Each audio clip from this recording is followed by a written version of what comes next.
নমস্কার বন্ধুরা, আশা করছি তোমরা সকলে অনেক ভালো আছো। আজকে আরেকটি নতুন রেসিপিতে তোমাদের সকলকে স্বাগত। আজকে রান্না করে দেখাবো আলু মটনের সুন্দর একটি রেসিপি।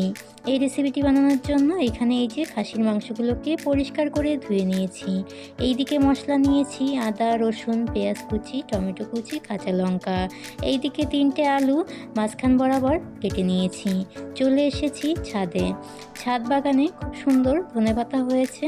আজকে এই ধনেপাতা দিয়েই আমি খাসির মাংসটি রান্না করব। এইখানে যেই বড় ধনেপাতা গাছগুলো আছে সেই গাছগুলো বেছে বেছে আমি তুলে নিচ্ছি। দেখো ধনেপাতাগুলো কতটা সুন্দর হয়েছে।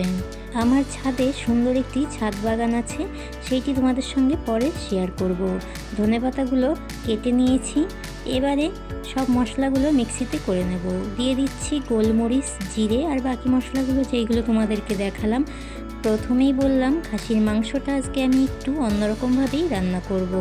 প্রথমেই মাংসগুলোকে আমি প্রেসার কুকারে সেদ্ধ করে নেব। লবণ হলুদ দিয়ে সেদ্ধ করতে বসিয়ে দিয়েছি। এই দিকে মশলাগুলো মিক্সিতে করে নিয়েছি। কড়াইতে দিয়ে দিচ্ছি সর্ষের তেল। তেলগুলো ভালো করে গরম করে নিয়ে আলুগুলোকে ভালো করে ভেজে নেব। আলুগুলো ভাজার সময় গ্যাসের আঁচটা আমি হাই ফ্লেমে করে দিয়েই আলুগুলোকে ভেজে নিয়েছি। এই দিকে আলুগুলো ভাজা হয়ে গেছে, অন্যদিকে আমার খাসির মাংসটা সেদ্ধ করে নেওয়া হয়েছে। বেশি সেদ্ধ করে নিই, প্রেসার কুকারে দিয়ে মাত্র 5টা সিটি দিয়ে স্টিমটা বের করে মাংসগুলোকে আমি ঝাঁঝরিতে ঢেলে নিয়েছি। তোমাদেরকে একটু পরে আমি সেটি দেখিয়ে দিচ্ছি। এবারে ফোড়নে দিয়ে দিলাম গোটা গরম মশলা, তেজপাতা, শুকনো লঙ্কা, জিরে। গোটা মশলাগুলো সুন্দরভাবে ভেজে নিয়েছি।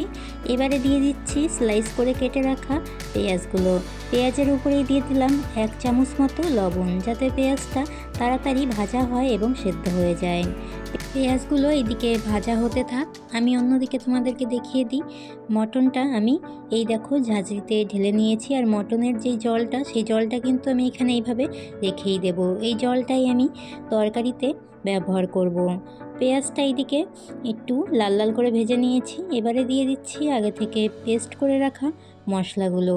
পেস্ট করে নেওয়া মশলাগুলো তোমাদেরকে আরেকবার বলে দিই। এইখানে নিয়েছিলাম গোলমরিচ, গোটা জিরে, আদা, রসুন, কাঁচা লঙ্কা।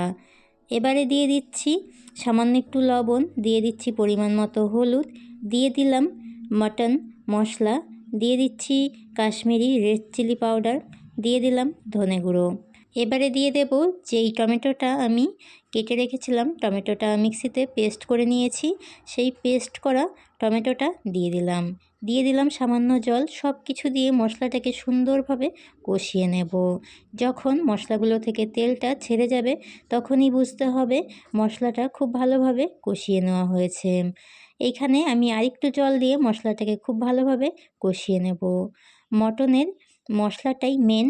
মশলাটা যত ভালো কষানো হবে মাংসটা খেতেও ততটাই ভালো হবে। মশলাগুলো এখানে আমার খুব সুন্দরভাবে ভাজা হয়ে গেছে। এখন দিয়ে দিলাম আগে থেকে সেদ্ধ করে নেওয়া খাসির মাংসটা আর আলুগুলো। এইগুলো দিয়েও আমি আরও কিছুক্ষণ খুব ভালোভাবে কষিয়ে নেব। মাংসটা কষানোর সময় আমি যেই মটন মশলাটা ব্যবহার করেছি, ওই মটন মশলাটা তোমরা যে কোনো দোকানেই পেয়ে যাবে। মটন মশলাটা ব্যবহার করলে মাংসটার টেস্ট অনেক ভালো আসে। এবারে মাংসটা খুব ভালো করে কষিয়ে নিয়েছি। দিয়ে দিচ্ছি মটন সেদ্ধ করে নেওয়া যেই জলটা ছিল সেই জলটা। এই জলটাই আমি তরকারিতেই ব্যবহার করব। তোমরাও কিন্তু খাসির মাংসটা যদি এইভাবে সেদ্ধ করে নাও, তাহলে সেদ্ধ করা যে জলটা থাকবে সেই জলটা দিয়েই এই রেসিপিটি বানাবে। এবারে আমি ঢাকা দিয়ে দেব। গ্যাসের আঁচটা একদম লো ফ্লেমে করে দিয়ে প্রায় 15 মিনিটের জন্য আমি মাংসগুলোকে ঢাকা দিয়ে দিয়েছিলাম। 15 মিনিট পরে চলে এসেছি। আলুগুলো এবং মাংসগুলো খুব সুন্দরভাবেই সেদ্ধ হয়ে গেছে। সব শেষে নামানোর আগে গরম মশলা কিংবা ধনেপাতা যে কোনো একটি দিয়ে হালকা নাড়াচাড়া করে নামিয়ে নেবে। আমি এইখানে ধনেপাতাটা দিয়েই হালকা নাড়াচাড়া করে রেসিপিটি নামিয়ে নেব। আমার এই আলু দিয়ে খাসির মাংস রেসিপিটি তোমাদের কাছে কেমন লেগেছে অবশ্যই একটি লাইক কমেন্ট শেয়ার করে দিয়ে জানিও। আর আমার চ্যানেলে প্রথম হলে আমার চ্যানেলটিকে সাবস্ক্রাইব করে দিয়ে পাশে থাকা বেল আইকনটি অল করে রেখো, যাতে আমার নিত্য নতুন রেসিপিগুলো তোমরাই প্রথমে দেখতে পাও। আজকের মতো এতটাই, আবারও দেখা হবে নতুন একটি রেসিপির সাথে। তোমরা সকলে অনেক অনেক ভালো থাকবে। সকলকে টাটা।